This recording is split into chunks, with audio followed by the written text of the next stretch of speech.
Jean-Pierre Pernaut a essayé les plâtres lundi à 13 h, mais en fait, le journaliste et ses collègues Gilles Boulot, présentateur du 20h, et Anne-Claire Coudray, chargée des éditions du Week-end, font des essais de plusieurs semaines pour s'habituer au nouveau décor des JT de TF1, un écran géant de 70 mètres carrés incurvé, un bureau moins imposant et modulable, des caméras robotisées et un générique qualifié de moins anxiogène, un journal plus didactique, sans être ennuyeux. L'idée est de marier la proximité avec une réalisation nouvelle qui utilise tous les outils technologiques actuels, précise Thierry Tuillier, le patron de l'info du groupe TF1, dans Le Parisien.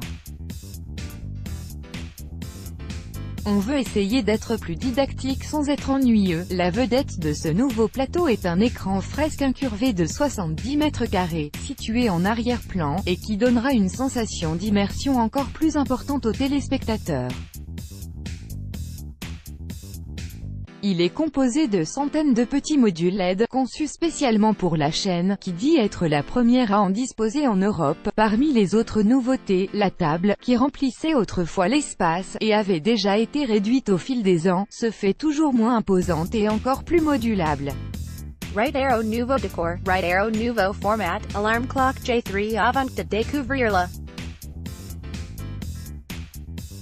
D'autant que les caméras fixes ont été remplacées par des équipements robotisés, montés sur un rail circulaire, permettant au réalisateur de décupler les angles de vue, et un fond vert permettra de filmer la météo en direct du plateau, alors qu'elle était autrefois diffusée depuis un studio séparé.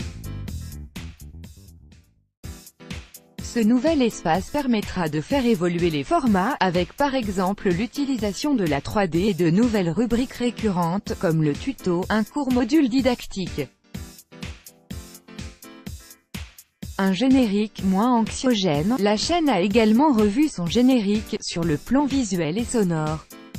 Le célèbre jingle, que des générations de Français associent immédiatement à la première chaîne, fait partie du patrimoine mais avait un côté sombre et angoissant, et a été réorchestré pour être un peu moins anxiogène, a raconté Johan Saillon, directeur artistique de l'information de TF1. Le studio n'est plus un bunker, il est devenu une fenêtre sur le monde, se réjouit Anne-Claire Coudray, tandis que Gilles Boulot salue ce champ des possibles. Mais attention, pour Jean-Pierre Pernaut, on ne va pas gadgetiser le JT, le 13h restera un journal de proximité.